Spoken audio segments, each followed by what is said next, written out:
Strange Scaffold, who most recently dropped the weird little thing called clickholding. Great game.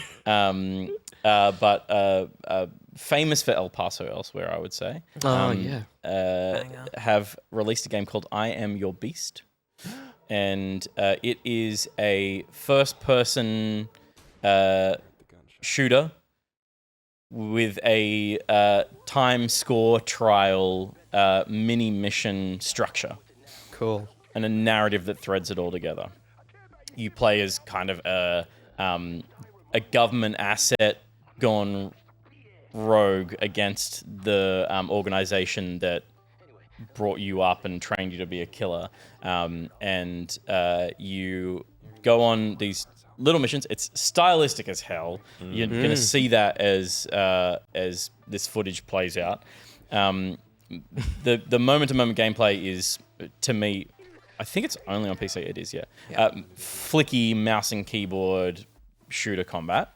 There is a melee aspect to it. I would say if you're trying to compare this to something, it is this year's Super Hot. I was about to say, it seems very super hot. Yeah. They're short missions. They're designed to be replayed and perfected.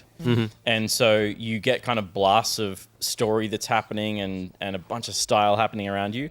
But ultimately, your goal is to complete a mission as quickly as possible, which is to finish an objective. It might be kill all the enemies. It might be to interact with like an objective, interacting with laptops, destroying certain assets around the small map, and then evacuating at the end of the mission.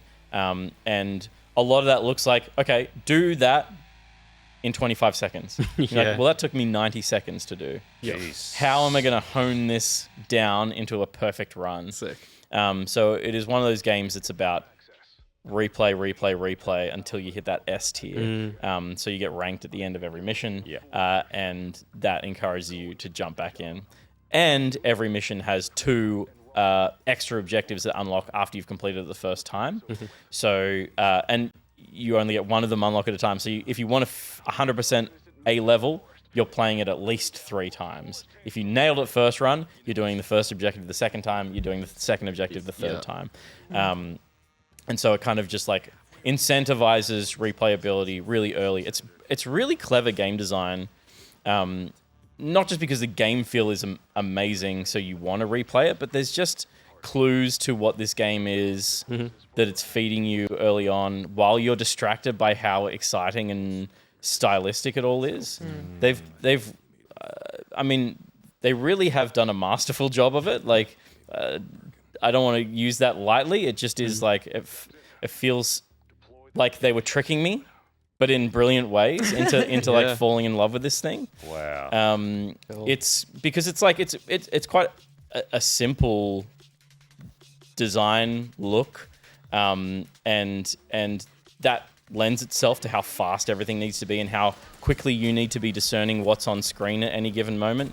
The combat is finding weapons that have a limited amount of ammo, throwing weapons, engaging in melee combat, picking up health, and you get kind of, to get that S tier, you need to finish everything really quickly, and you need to get kind of stylish kills, like headshot kills or explosion kills, kind of give you bonuses as well. And each mission has maybe 1 or 2 little hooks that you go like, the first time you play a level is actually about discovery of the level, and then you go, well, I'm replaying. So I've played a few hours of this, and I've only played like half of the missions because I keep playing missions over and over to try and get a good enough score. I haven't S-tiered anything. Wow. I don't know that I ever will be. What's your highest tier? A. Ooh, that's a pretty good. I'm trying to A everything on the way through it, so that it feels like I'm the guy that this game is telling me that I am. Yeah, like, right. You're the beast. I'm the beast. I'm the super assassin. I am like this like impossibly well-trained government asset. And it feels really cool when you nail a run and you're like, that took 18 seconds. Yeah. And like your whole brain was working in slow-mo because it's the 50th time you've done a thing, and you're like, boom, boom, boom, like Jason Bourning shit all the way around. You know, it really makes you feel cool.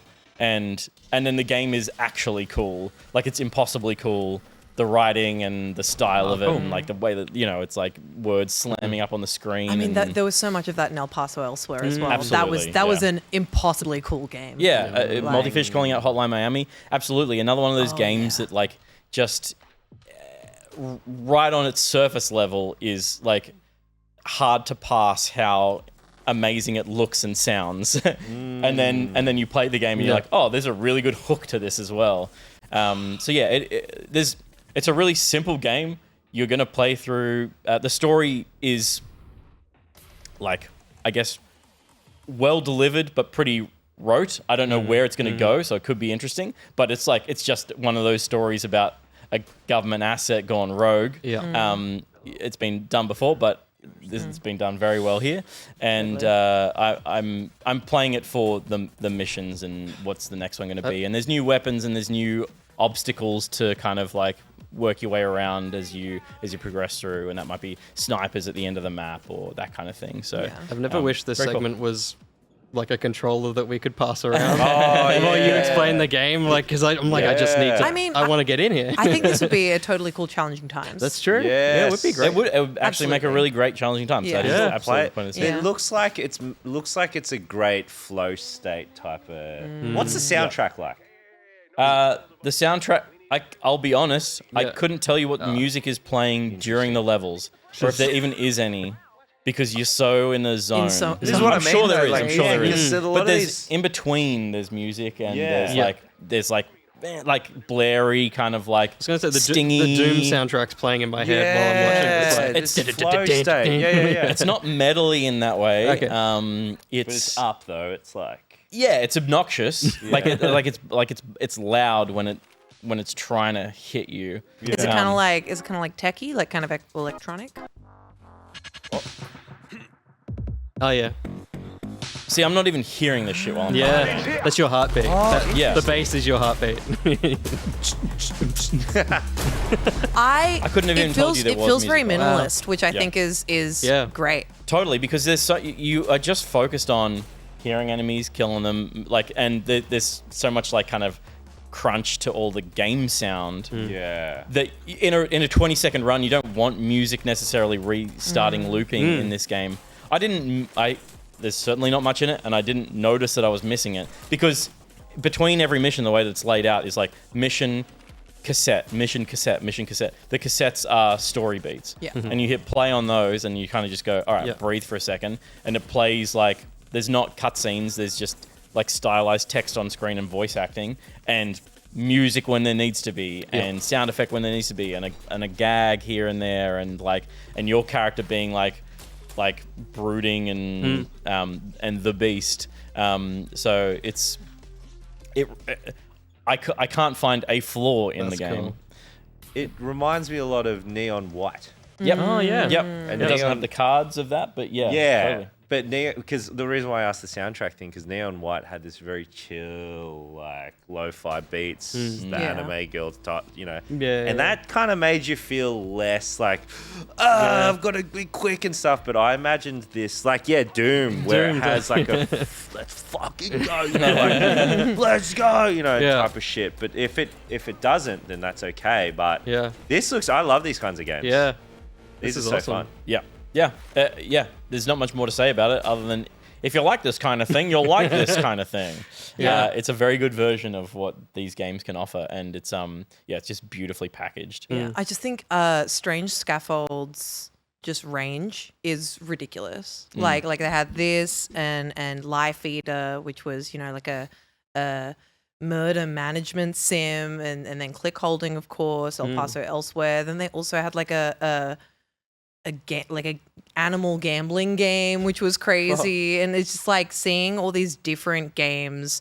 You're used to seeing different games come out of a publisher, by different developers, but seeing just the sheer range of stuff that they're putting out just from that development team is wild. It's like wacky. they have game jams, and every idea is a good idea that they refine. Yeah. It's a the really impressive refining, company. Yeah. man. They knock it out of the park. You spoke to Zalavia, who is I studio did. head? Yeah. Zalevi's great. Yeah. And he's got such a good. He's real transparent when it comes to game dev. Like he's posting about kind of the processes they go through a lot, which is really cool. He came on the show to talk about the best games of last year, considering El Paso Elsewhere was one of them. And he's also coming to Sydney for South by. Yeah, amazing. So hope I get to see him. Yeah. Be like, hey, buddy. So. Yeah, just a really switched on guy. And Yeah, he rocks. It's not surprising that the studio is doing well with him at the helm.